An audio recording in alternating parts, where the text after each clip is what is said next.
La scène se concentre ensuite sur un homme aux cheveux noirs et aux yeux bleus perçants. Ses pensées sont sombres. Il considère que certains sont des déchets humains et que les tuer ne suffirait même pas à le satisfaire. Pour lui, le vrai problème est de savoir quoi faire de ceux qui restent. Soudain, une entité mystérieuse, drapée de flammes sombres et d'une aura violette, apparaît. Elle acquiesce aux paroles de l'homme en ajoutant qu'ils sont effectivement des déchets.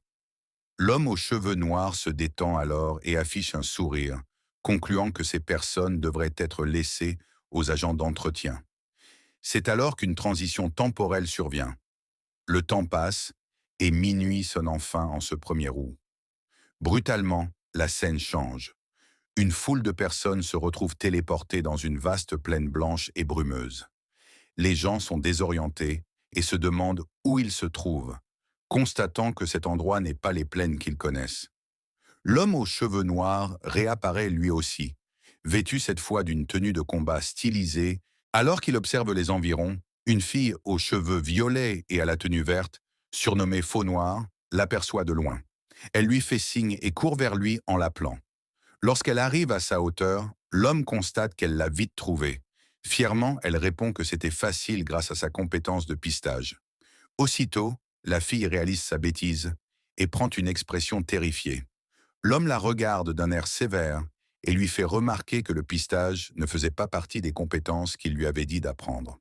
Embarrassée, elle se fait toute petite, n'osant qu'un petit rire nerveux. Un homme capuchonné salue amicalement Faux Noir en s'approchant d'elle. Le chef du groupe observe la scène et comprend aussitôt que cet homme a lui aussi appris une compétence de pistage sans autorisation. L'homme capuchonné et Faux Noir se saluent alors par leurs pseudonymes, Démocratie et Nopenogue.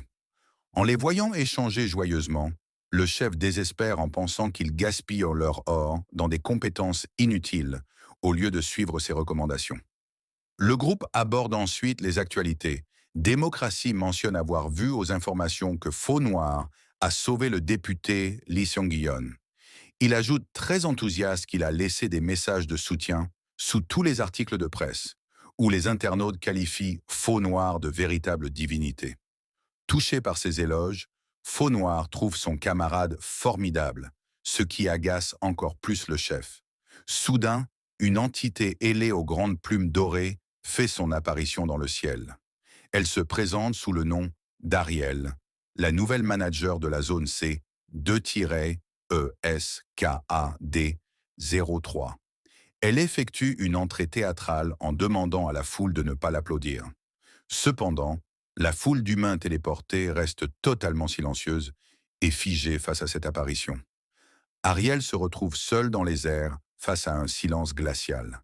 Agacée par cette absence totale de réaction, elle boude en pensant que cette foule n'est qu'une bande de rabat-joie.